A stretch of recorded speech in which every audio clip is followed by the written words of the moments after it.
ప్రభునందు మిక్కిలి ప్రియులైన దేవుని బిడ్డలందరికీ ప్రత్యేకంగా వందనాలు తెలియజేస్తున్నాను. ఈ షారోడు పౌరస్వరం అనే ఈ ప్రార్థన టీవీ పరిచర్య ద్వారా మీ ముందుకు రావడానికి దేవుడు చక్కని కృప చూపించాడు. మా ప్రియులు సురేష్ బాబు, రాజా రమేష్ అనే ఇద్దరు అపూర్వ సహోదరులు వారి కార్యక్రమాన్ని నడిపించడానికి వారికి ముందుకు వచ్చి గత 2 సంవత్సరాలుగా ఆ కార్యక్రమాన్ని వారి భుజ స్కంధాల మీద మోసుకుని దేవుని రాజ్య వ్యాప్తిలో వారు మాతో పాలిభాగస్తులుగా ఉన్నారు. వారిని, వారి కుటుంబాన్ని దీవించాలని ప్రభువు పేరట వారిని దీవిస్తూ ఉన్నాను. దేవుని మాటలు మనం వినాలి అని ఎప్పుడు హెచ్చరిక చేయబడుతున్నాం. ప్రభు త్వరగా రాబోతున్నాడు. వచ్చే రోజుల్లో ఉన్నాం. సంఘం ఎత్తబడే రోజుల్లో ఉన్నాం. దేవుని బిడ్డలందరూ పరలోకానికి వెళ్ళిపోతారు. ఎవరు ఈ ధైర్యం నమ్ముకోలేదో, ఆయన బిడ్డలుగా లేరో, ఈ లోకంలో శ్రమలు, ఇరుకులు, ఇబ్బందులు రాబోతున్నాయి అని దేవుని గ్రంథం జ్ఞాపకం చేస్తుంది. కనుక ఈ లోకాన్ని విడిచిపెట్టి పరలోకం వెళ్ళిపోవడానికే దేవుడు తన సంఘాన్ని సిద్ధపరుస్తున్నాడు. ఈ యొక్క టెక్నాలజీ ద్వారా ఈ సువార్త అందరి ప్రాంతాలకు కూడా సువార్తను ప్రకటించాలి. ఈ సువార్త అందరికీ ప్రకటించబడాలి. అటు తర్వాత అంతము వచ్చును అన్నాడు యేసయ్య. కనుక చాలా సంతోషం. సమయంలో దేవుని గ్రంథంలో ఒక చిన్న భాగాన్ని జ్ఞాపకం చేసుకుని ఆయన మాటలు మనం స్మరించుకుందాం. అపోస్తల కార్య గ్రంథంలో 8వ అధ్యాయంలో ఒక చక్కని చరిత్ర మనం వింటున్నాం. ఇక్కడ దేవుడు మనకు కావాలి. యేసయ్య అన్నాడు, నేను వెళ్ళిపోతున్నాను, ఆదరణకర్తను పంపిస్తాను అంటే పరిశుద్ధాత్మ వస్తుంది. ఆయన మిమ్మల్ని నడిపిస్తాడు. నేను మీకేం చెప్పిన వాటిని బలపరుస్తాడు. మీ పాపాలను ఒప్పింపజేస్తాడు. నా మార్గంలో నడిపిస్తాడు. మీరు భయపడొద్దు అని చెప్పాడు. కనుక పరిశుద్ధాత్మను పొందాలి అనేది క్రైస్తవ జీవితంలో ఒక ప్రాముఖ్యమైన స్థితి. సాధారణంగా ప్రభువుని నమ్ముకున్నాం, విశ్వసించాం, మారు మనసు పొందాం, బాప్తిసం పొందాం, దేవుని బిడ్డగా కొనసాగుతున్నాం. కానీ ఆ దేవుని, ఆ ప్రభు యొక్క ఆ పోలికలు మనలో కనిపించడం లేదు. ఉపవాస ప్రార్థనలు చేస్తున్నాం, గుడికి వెళుతున్నాం, కానుకలు ఇస్తున్నాం, ఒక గొప్ప క్రైస్తవుడిగా మంచి క్రైస్తవుడిగా జీవిస్తున్నావు. కానీ ఆ దేవుని ప్రేమ మనలో కనిపించడం లేదు. చూశారు, అది చాలా విచిత్రమైనది. దేవుని బిడ్డే కానీ దేవుని లక్షణాలు లేవు. అది ఎలా కుదురుతుంది? మీరు మారు మనసు పొందండి అని ఇక్కడ జ్ఞాపకం చేస్తున్నాడు. కనుక నా ప్రియ సహోదరులారా, చాలామంది అడుగుతారు, నువ్వు రక్షణ పొందావా అంటారు. వాళ్ళకే తెలియదు. ఏదో అడుగుతారు, రక్షణ పొందావంటే ఎందుకు చెప్పలేరు. రక్షణ పొందావంటే యేసు ప్రభు నువ్వు కలిగి ఉన్నావా, యేసు బిడ్డగా నువ్వు ఉన్నావా అని అనడానికి బదులు నువ్వు రక్షణ పొందుకున్నావా అని అడుగుతారు. పేతురు గారు ప్రసంగిస్తున్నాడు. చూడండి, అపోస్తల కార్య గ్రంథంలో 2వ అధ్యాయంలో 14 చదవండి. అయితే పేతురు లేచి ఓ యోదయ మనుషులారా, ఎప్పుడైతే యేసుప్రభు అన్నాడు, నేను చనిపోయి పరలోకానికి వెళ్ళిపోతున్నాను, మీరు ఇక్కడ పట్టణంలో ఉండండి, యెరూషలేములో ఉండండి, దేవుని ఆత్మ మీ మీదకి వస్తుంది, అప్పుడు మీరు బయటికి వెళతారని ఇక్కడ జ్ఞాపకం చేశాడు. చూడండి, అపోస్తల కార్య గ్రంథంలో 1వ అధ్యాయంలో 4 చదవండి. కొద్ది మాటలు జ్ఞాపకం చేస్తా. ఆయన వారిని కలుసుకొని ఈలోగా ఆజ్ఞాపించారు, మీరు యెరూషలేము నుంచి వెళ్ళక నా వలన వినిన తండ్రి యొక్క వాగ్దానము కొరకు కనిపెట్టుడి. యోహాను నీళ్లతో బాప్తిసం ఇచ్చిన గాని కొద్ది దినములలోగా మీరు పరిశుద్ధాత్మలో బాప్తిసం పొందేదరేనండి. ప్రభువా, అడుగగా ఆయన కాలములను సమయములను తండ్రి తన స్వాధీనమందుంచుకొని ఉన్నాడు. వాటిని తెలుసుకున్నట్టుకై మీ పని కాదు. అయినను పరిశుద్ధాత్మ మీ మీదికి వచ్చినప్పుడు మీరు శక్తి పొందెదరు. కనుక మీరు యెరూషలేములోను యోదయ సమరయ దేశముని అందంతటను భూదిగంతముల వరకును చెప్పాడు. పరిశుద్ధాత్మ మీ మీదకి వచ్చును, అప్పుడు మీరు శక్తి పొందెదరు. ప్రపంచమంతా వెళ్ళిపోతారు. కానీ ఎప్పుడు దేవుని ఆత్మ నీ మీదకి వస్తుందో నీకు శక్తి వస్తుంది, నీకు బలం వస్తుంది, నీ జీవితం మారిపోతుంది. నీ జీవితం ఇంకా మారలేదంటే నువ్వు దేవుని ఆత్మని ఇంకా నువ్వు పొందుకున్నట్టుగా రుజువు లేదండి. నువ్వు దేవుని ఆత్మను పొందుకున్నావా? నీలో మార్పు కలిగిందా? నీకులో నూతన స్వభావం ఉందా? నీ హృదయం మారిందా? నువ్వు దేవుని ఆత్మను పొందుకున్నట్లయితే నీ స్వభావం మారాలి, నీ జీవితం మారాలి, నీ హృదయం మారాలి, నీ స్వభావం మారాలి, నీ జీవితం మారాలి. నువ్వు నూతన సృష్టివే కావాలి. అంతేగాని వేషధారిగా ఉన్నావేమో జాగ్రత్త. ఇప్పుడు దేవుని ఆత్మ నీ మీదకి వస్తుందో, దేవుని శక్తి నీ మీదకి వస్తుందో మీరు శక్తి పొందుతారా? జకర్యా గ్రంథములో 4వ అధ్యాయములు 7 చదవండి. జకర్యా గ్రంథములో 4వ అధ్యాయములో దేవుని కార్యాలు చేయాలి, అద్భుతాలు చేయాలి, మహత్కార్యాలు చేయాలి. సైతాన్ కూడా చేస్తాడు, జాగ్రత్త. సైతాన్ కూడా డబ్బు ఇస్తాడు, ఆస్తి ఇస్తాడు, బంగారం ఇస్తాడు. ఆడు దెయ్యం రూపంలో రాడు, నల్లగా రాడు, బండగా రాడు. బాగా డబ్బున్న మనిషిలోకి వస్తాడు. నీకొందట్రా, నీకొంద అంటాడు. జకర్యా గ్రంథములో 4వ అధ్యాయములో 7వ వచనం. యెహోవా వాక్కు ఇదే, శక్తి చేతనైనను బలము చేతనైనను కాక నా ఆత్మ చేతనే ఇది జరుగునని. దేవుని ఆత్మ నీలోనికి రావాలి. ఇక్కడ జ్ఞాపకం చేస్తున్నాడు, దేవుని ఆత్మ మన మీదకి రావాలి, అప్పుడు మీరు శక్తి పొందుతారని ఇక్కడ జ్ఞాపకం చేస్తున్నాడు. కనుక నా ప్రియ సహోదరి సహోదరులారా, ఈ సమయంలో దేవుని ఆత్మతో నింపబడ్డావా? దేవుని పరిశుద్ధ ఆత్మతో నీవు నింపబడినట్లుగా నీ జీవితంలో అది రుజువులు. చాలామంది దేవుని ఆత్మతో నింపబడతారు, భాషలు మాట్లాడతారు, అన్నీ చేస్తారు. ప్రవర్తన చూస్తే మాత్రం మళ్ళీ మోసాలే. చాలామందికి ఇబ్బంది ఏంటంటే వీళ్ళు భాషలు మాట్లాడతారు, మళ్ళీ ఇలాగ లోకంలో మనుషులుగా ఉంటున్నారండి, ఎలా మారారండి, ఎలా నమ్మాలండి వీళ్ళని అని ఒక విశ్వాసి కూడా అపనమ్మకం వచ్చేస్తుంది. ఇక్కడ పేతురు గారు ప్రసంగం చేస్తున్నాడు, 2వ అధ్యాయం కదండి చదువుకుంటున్నాం. ప్రసంగం చేస్తున్నాడు. ప్రసంగం చేసిన తర్వాత 37 వచనం చదవండి. 2:37లో వారు ఈ మాట విని హృదయంలో నొచ్చుకొని, సహోదరులారా మేమేమి చేతుమని పేతురును కడమ అపోస్తలుడు అడగగా, పేతురు మీరు మారు మనసు పొంది పాప క్షమాపణ నిమిత్తము ప్రతి వాడు యేసుక్రీస్తు నామమున బాప్తిస్మము పొందుడి, అప్పుడు మీరు పరిశుద్ధాత్మను వరము పొందుదురు.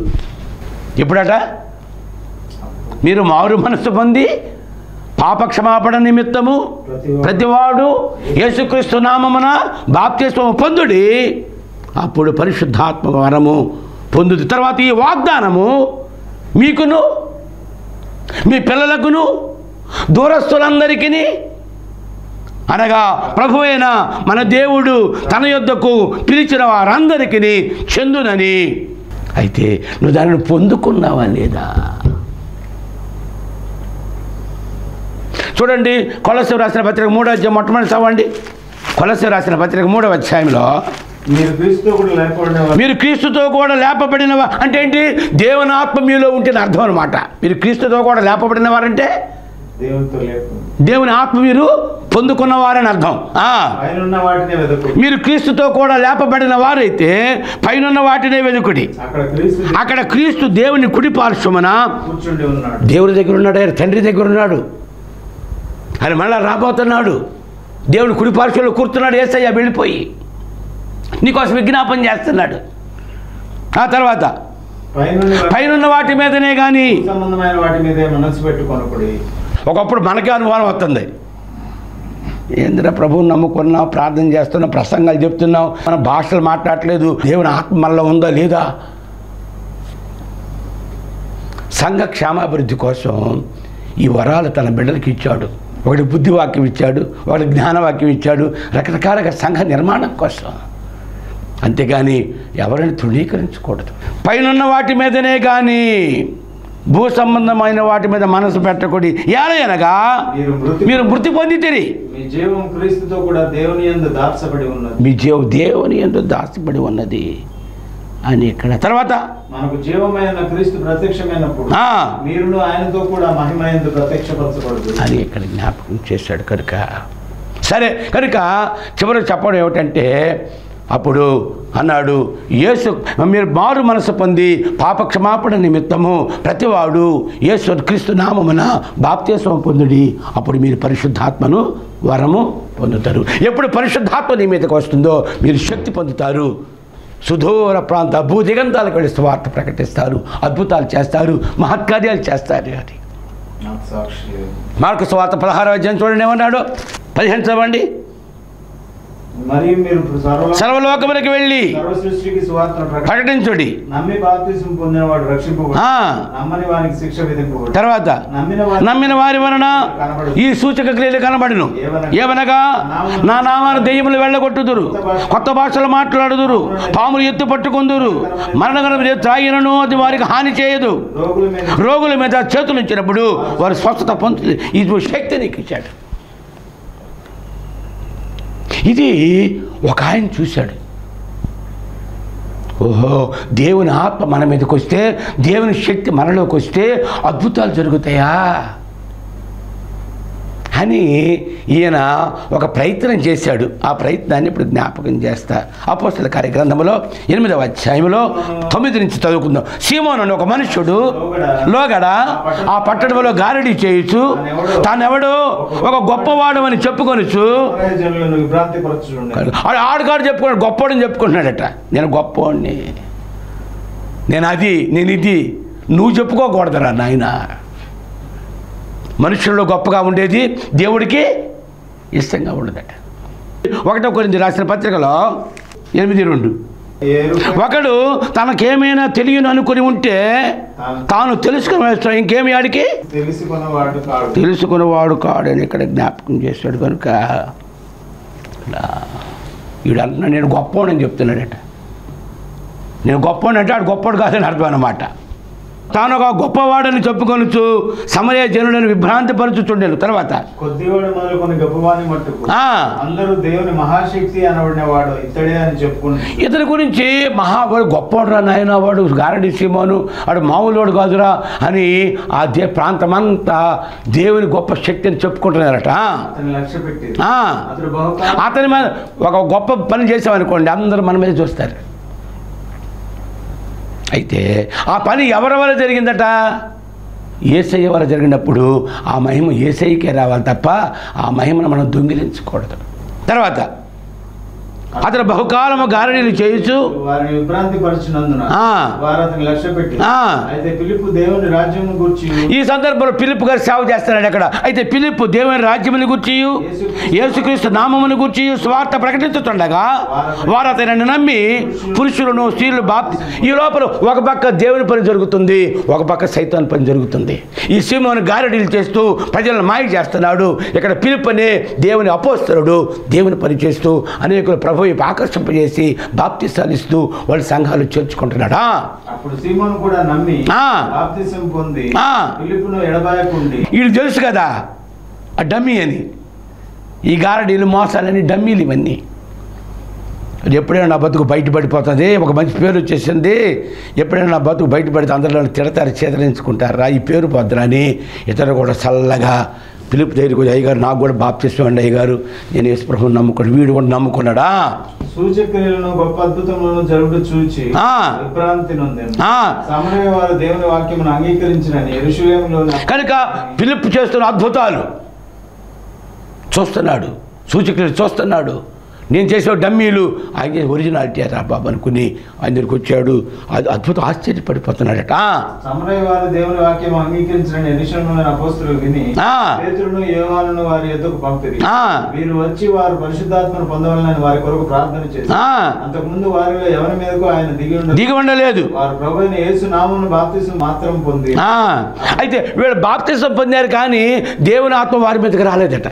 అప్పుడు పేతురు వాడు వచ్చి మళ్ళీ ప్రార్థన చేసి చేయగానే దేవుని ఆత్మ వారి మీదకి వచ్చిందట. తర్వాత యోహాను వారి మీద చేతులుంచగా వారు పరిశుద్ధాత్మను పొంది అపోస్తలులు చేతులుంచడం వల్ల పరిశుద్ధాత్మ అనుగ్రహించబడినని సీమోను చూచి వారి ఎదుట ద్రవ్యం పెట్టి నేను ఎవరి మీద చేతులుంచుదునో వాడి పరిశుద్ధాత్మను పొందినట్లు ఈ అధికారం నాకు ఇయ్యుడని అడిగాను. ఇది కథ. వీడి హృదయం సరిగా లేదు.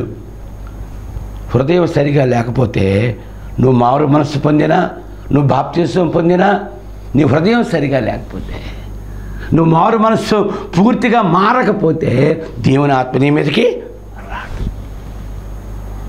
కారణం అది. దేవుడు నీ పక్షంగా పనిచేయాలంటే దేవుడు నీలో ఉండాలి, ఆ శక్తి నీలో ఉండాలా, దేవుని ఆత్మ నీలో ఉండాలా. క్రీస్తు ఆత్మ లేనివాడు నావాడు కాడంటాడు పత్రికల్లో పౌలు గారు. ఎప్పుడైతే వీడు ప్రార్థన చేశారో దేవుని ఆత్మ వాళ్ళకి వచ్చిందో వీడు కూడా డబ్బు ఇచ్చి కొనుక్కుందామని అప్పుడు ఒక మాట చెప్పాడు. తర్వాత అందుకు పేతురు, నీవు ద్రవ్యమిచ్చి దేవుని వరం సంపాదించుకుందునని తలంచుకుందునన్నా నీ వెండి నీతో కూడా నశించును గాక. నీ హృదయము దేవుని ఎదుట సరి అయినది కాదు గనుక ఈ కార్యములందు నీకు పాలు పంపులు లేవు. కాబట్టి ఈ నీ చెడుతనము మానుకొని మారు మనసు పొంది ప్రభువుని వేడుకొనుము. ఒకవేళ నీ హృదయాలోచన క్షమించబడవచ్చును. నీవు ఘోర దుష్టత్వంలోను దుర్నీతి బంధకములోను ఉన్నట్టు నాకు కనబడుచున్నదని. అందుకు సీమోను, మీరు చెప్పిన వాటిలో ఏది నా మీదకి రాకుండా మీరే నా కొరకు. నేను ఒకటి అనుకుంటే ఇంకోది అయిపోయిందిరా నాయన. దేవుడు డబ్బు ఇచ్చి కొనుక్కుంటావా? దేవుని డబ్బు కోసం అమ్మేస్తావా? ఈరోజు దేవుని అమ్మేస్తున్నారు డబ్బు కోసం. పెద్ద పెద్దవాళ్ళే దేవుని అమ్మేస్తున్నారు. దేవుని వారు ఆహతపడడం లేదు. నీతిమంతుడు విశ్వాస మూలముగా జీవించును. మా నాన్నగారు 70 సంవత్సరాలు సేవ చేశాడు కేవలం విశ్వాసం మీద ఆధారపడి. 7 పిల్లలు, 10 మంది కుటుంబాన్ని దేవుని మీద ఆధారపడి పూర్తిగా 100కి 100 పాళ్ళు. నీ హృదయం సరి అయినది కాదు. ఏ సిమోను, డబ్బిచ్చుకుందామనుకో, నీ వెండి నాశనం అయిపోతుంది, నువ్వు నాశనం అయిపోతావు. ధనమును నమ్ముకునేవాడు నాశనం అయిపోతాడు. కావాలంటే ఇస్తాడు ఆయన, నీకేం కావాలి ఇస్తాడు. దేవుడు అంటే ఏంటి? లేనిది ఉన్నట్లుగా చేసేవాడు, లేనిది ఉన్నట్లుగా చేసేవాడు, చంపేవాడు, బతికించేవాడు. నీ హృదయము సరి అయింది కాదు. హృదయం సరిగా లేకపోతే దేవుని ఆత్మ నీ మీదకి రాదు. అన్నాడు, నువ్వు పోతావురా నాయన అంటే, బాబు నాయన నన్ను క్షమించండి, నరకపోయి వచ్చాడు రా బాబా. కరెంటు వైర్ మీద చెయ్యకు తమ్ముడు, కరెంటు వైర్ మీద చెయ్యకు. ప్లాస్టిక్ వైర్ మీద చెయ్యి పర్వాలా, కరెంటు వైర్ మీద చెయ్యేసావంటే చంపేస్తాడంతే, చంపేస్తుంది అంతే. ఇక్కడ చెప్పాడు, నువ్వు పరిశుద్ధాత్మను పొందాలంటే 1 నీ చెడుతనం మానుకోవాలా, 2 డబ్బుతో కొనేది కాదురా ఇది. కాబట్టి నీ ఈ చెడుతనము మానుకొని మారు మనసు పొంది ప్రభువును వేడుకో.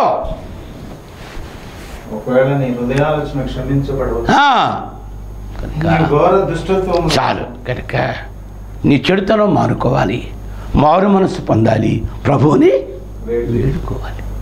చూడండి, లూకాసు వార్త 11వ అధ్యాయంలో 13వ వచనంలో ఏం రాశాడు అక్కడ? పరలోకమందున మీ తండ్రి తను అడుగువారికి పరిశుద్ధాత్మను ఎంతో నిశ్చయముగా అడుగు. అయ్యా, నీ పరిశుద్ధాత్మను నా మీద కుమ్మరించు నాయన. యోవేలు గ్రంథంలో అక్కడ ఏం చెప్పాడు? అక్కడ 2వ అధ్యాయం 28 చదవండి. 2:28 యోవేలు గ్రంథము. తర్వాత నేను సర్వజనుల మీద నా ఆత్మను కుమ్మరింతును. మీ కుమారులు మీ కుమార్తెలు ప్రవచనములు చెప్పుదురు, మీ ముసలివారు కలలు గందురు, మీ యవనులు దర్శనములు చూతురు. ఆ దినములలో నేను పనివారి మీదను పనికత్తెల మీదను నా ఆత్మను కుమ్మరించదను. మరియు ఆకాశమందు భూమి యందు మహత్కార్యములు ఆ దినములో నేను పనివారి మీద నా ఆత్మను కుమ్మరిస్తానని చెప్పాడు. అయితే దేవుని ఆత్మ నీ మీదకి రావాలంటే నీ హృదయము శుభ్రంగా ఉండాలి. ఇర్మియా గ్రంథము 17వ అధ్యాయంలో 9వ వచనంలో ఒక మాట రాస్తున్నాడు. హృదయము మోసకరమైనది, అది ఘోరమైన వ్యాధి కలిగినది, దాన్ని గ్రహించగలిగిన వాడు ఎవడు? ఇర్మియా గ్రంథము 4వ అధ్యాయములో 14 చదవండి. యెరూషలేమా, నీవు రక్షించబడినట్లు నీ హృదయంలో నుంచి చెడుతనమును కడిగి వేసుకో. ఎన్నాళ్ళ వరకు నీ దుష్టాభిప్రాయములు నీకు కలిగి ఉండును. నీ అభిప్రాయమే తప్పు. డబ్బుతో కొంటావా? చెడుతనం అనుకోవాలి. అసూయ, ద్వేషము, పగ, ఈర్ష్య. దేవుడు అన్నాడు, నేను పరిశుద్ధుడిని, నువ్వు పరిశుద్ధంగా ఉండాలా. నేను పరిశుద్ధుడిని, నాకు పరిశుద్ధమైన స్థలం ఉండాలా. నీ హృదయంలో స్థలం కావాలా. నక్కలకు బొరియలు ఉన్నాయి, ఆకాశ పక్షులకు గూళ్ళు ఉన్నాయి, నాకు స్థలము లేదు నీ హృదయంలో. ఈ హృదయాన్ని, ఈ మోసకరమైన, ఈ ఘోరమైన వ్యాధి కలిగిన హృదయాన్ని నా కుమారుడా నీ హృదయమును నాకిమ్ము అంటున్నాడు. నా కుమారుడు నీ హృదయమును నాకిమ్ము. చూడండి సామెతల గ్రంథంలో ఏం చెప్తున్నాడు, నా కుమారుడా నీ హృదయమును నాకిమ్ము అని దేవుడు ఇక్కడ జ్ఞాపకం చేస్తున్నాడు. కనుక నా ప్రియ సహోదరి సహోదరులారా, ఈ యొక్క సమయంలో దేవుని వాక్యాన్ని మనం క్షుణ్ణంగా చదువుకోవాలి, మనం నేర్చుకోవాలి అని ఇక్కడ చూడండి. ఇక్కడ 4వ అధ్యాయంలో 20 నుంచి నా మాటలు ఆలకింపు, నా వాక్యములు నీ చెవియొగ్గు, నీ కన్నుల ఎదుట నుండి వాటిని తొలగిపోను, నీ హృదయమందు వాటిని భద్రపరచుకును. నీ హృదయంలో భద్రపరచుకో. వారికి జీవమును, వారి సర్వ శరీరమునకు ఆరోగ్యమును ఇచ్చు. నీ హృదయములో నుండి జీవదారులు బయలుదేరు. నీ హృదయంలో జీవదారులు బయలుదేరును కనుక అన్నిటికంటే ముఖ్యముగా కాపాడుకును. అన్నిటికంటే నీ హృదయంలో జీవదారుల బయలుదేరును కాబట్టి అన్నిటికంటే ముఖ్యముగా నీ హృదయమును భద్రముగా కాపాడుకొనుము. సామెతల గ్రంథములో 23వ అధ్యాయములో 26 చదవండి.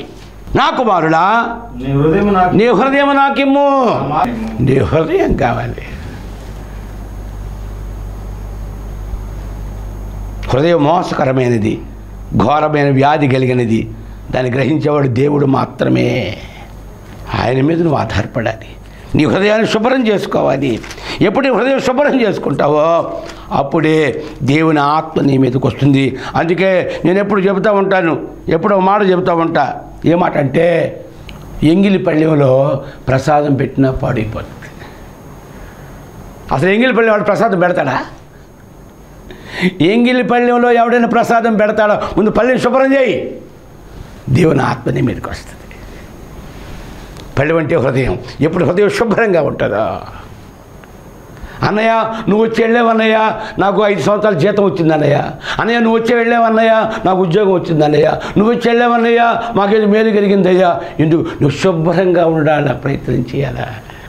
మా నాన్న చెప్పాడు, నువ్వు అడుగు పెట్టావంటే ఒక కార్యం జరగాలరా, జరగకపోతే ఆ ఇంటికి వెళ్ళొద్దురా అన్నాడు. ఎప్పుడు దేవుడు నీలో ఉంటాడో, నీవు దేవునితో ఉంటావో, నీ హృదయం శుభ్రంగా ఉంటుందో, దేవుని ఆత్మ నీ మీద ఉంటుందో, దేవుని పక్షానికి దేవుడు కార్యాలు చేస్తాడు. శక్తితో కాదు, బలముతో కాదు, నా ఆత్మతో కార్యం చేస్తా ఉంటాడు. కానీ ఇక్కడ ఈ గారడి సీమడు డబ్బులు ఇచ్చి కొనేసుకొని వ్యాపారం చేసుకుందాం అనుకున్నాడు. జాగ్రత్త. దేవుడంటే వ్యాపారం కాదు. దేవుడంటే వ్యాపారం కాదు. దేవుని వాక్యాన్ని నమ్మకూడదు, దేవుని పాటలు నమ్మకూడదు, దేవుని మాటలు నమ్మకూడదు. అమ్మేస్తున్నారు ఈరోజు. మీరు ఉచితముగా పొందితిరి, ఏమన్నాడండి? ఉచితముగా పొందితిరి, ఉచితముగా ఇయ్యుడి. ఈరోజు సేవకుని పిలవాలంటే 50,000, 60,000, 30,000, 40,000 ఎక్కడి నుంచి తెస్తారు సేవకులు? పేద సంఘాలు. ఈ సమయంలో నీ స్వయం సరైనది కాదు, ఈ కార్యంలో పాలు పంపులు లేదురా, డబ్బులు ఇస్తే వచ్చేది కాదురా, దేవుని ఆత్మ హృదయం మారాలి ఆయన అని జ్ఞాపకం చేశాడు. సుమయోను దేవుని ఆత్మ కలిగిన వాడు, జకరియా దేవుని ఆత్మ కలిగిన వాడు, ఎలిజబెత్ దేవుని ఆత్మ కలిగింది. మరియమ్మతో అంటున్నాడు, పరిశుద్ధాత్మ నీ మీదకి వచ్చాడు. పుట్ట భవిష్యత్తు పరిశుద్ధుడై ఆయన దేవుని కుమారుడు అనబడతాడు. ఆమె యొక్క కుమారుడి కనును తన ప్రజలను వారి ఆయనే రక్షించడు కనుక యేసుని పేరు పెడతామని జ్ఞాపకం చేశాడు కనుక గాడే సీమోని ఏ విధంగా డబ్బు ఇచ్చి కొనుక్కుందాం అనుకున్నాడు, అలాగే నేడు అనేక మంది గారడీ సీమోనుడు బయలుదేరారు. వాడు వ్యాపారం చేస్తున్నారు. దేవుడు వారికి క్షమించాలని ప్రార్థిస్తున్నాను. దేవుడు నమ్ముకోకూడదు. నీ తిండి కోసం, పండు కోసం, విండి కోసం వాడు అమ్ముడు పోయారట. పండు కోసం అవ్వమ్మ అమ్ముడు పోయిందట. తిండి కోసం ఏశావు తన జాస్తంతో అమ్మేసుకున్నాడట. వెండి కోసం ఆకాన్ అనేవాడు జీవితాన్ని నాశనమైపోయినట్లుగా చూస్తున్నాం. కనుక నా ప్రియ సహోదరి సహోదరులారా, పరిశుద్ధాత్మ నీ మీదకి రావాలంటే నువ్వు మారు మనస్సు పొంది పాపక్షమాపణ నిమిత్తం బాప్తిసం పొందినప్పుడు దేవుని ఆత్మ నీ మీదకి వస్తుంది. ఎప్పుడు దేవుని ఆత్మ నీ మీదకి వస్తుందో నువ్వు శక్తిని అందదవు. అప్పుడు భూదిగంతాలకు వెళ్ళి ఆయన స్వార్థ ప్రకటిస్తావు. అటువంటి శక్తి కోసం ఈరోజే మోకరించి, అయ్యా నీ పరిశుద్ధాత్మను నాకు దయచేయనైనా, నీవు నీ ఆత్మ నా మీద కురమరించునైనా, నీ ఆత్మ వర్షం నా మీద కురమరించునైనా అని నువ్వు ప్రార్థించినప్పుడు దేవుని ఆత్మ నీ మీద నింపబడుతుంది. ఈరోజు ఈ కార్యక్రమం చేస్తున్నావంటే ఇది మా చేతిలో మా శక్తితో లేదు, దేవుడు నడిపిస్తున్నాడు. కువైట్లో ఉన్న ఆ బిడ్డల్ని దేవుడు నడిపించి ఈ కార్యక్రమాన్ని చేయడానికి, ఈ పాలిభాగస్తులు కావటానికి దేవుడు వారిని ఏర్పాటు చేసుకున్నాడు కనుక వారిని వారి కుటుంబాన్ని దీవించడం ఆశపడుతున్నాను. కనుక ఈ సమయంలో పరిశుద్ధాత్మను పొందాలంటే చెడుతనాన్ని విసర్జించాలి, మారు మనసు పొందాలి, ప్రభువును వేడుకోవాలి. దేవుని ఆత్మ నీ మీదకి వస్తుంది, శక్తి నీలోనికి వస్తుంది, అద్భుతాలు జరుగుతాయి. అటువంటి గొప్ప భాగ్యాన్ని దేవుడు మనకు అనుగ్రహించిన గాక. మమ్మల్ని మిక్కిలిగా ప్రేమించిన మా పరలోకపు తండ్రి యేసయ్యానికే స్తోత్రాలు చెల్లిస్తాం. పరిశుద్ధాత్మ మా మీద కురమరించండి. అంత్య దినములలో నా ఆత్మ అందరి మీద కురమరిస్తానన్నావు. నీ ఆత్మ మా మీద కుమ్మరించండి, నీ ఆత్మతో సంధించండి, సాతానును బంధించండి, నీ రాజ్య వ్యాప్తి జరిగించండి నాయన. ఈ కార్యక్రమాన్ని దీవించండి. యేసయ్య శక్తి కలిగిన నామమును వేడుకొనుచున్నాను తండ్రి, ఆమేన్. మన ప్రభువును రక్ష యేసుక్రీస్తు కృపయు తండ్రి అయిన దేవుని ప్రేమ పరిశుద్ధాత్మ సహవాసము మనందరికి తోడుగా ఉండి అధికముగా వర్ధల చేయునుగాక. ఆమేన్.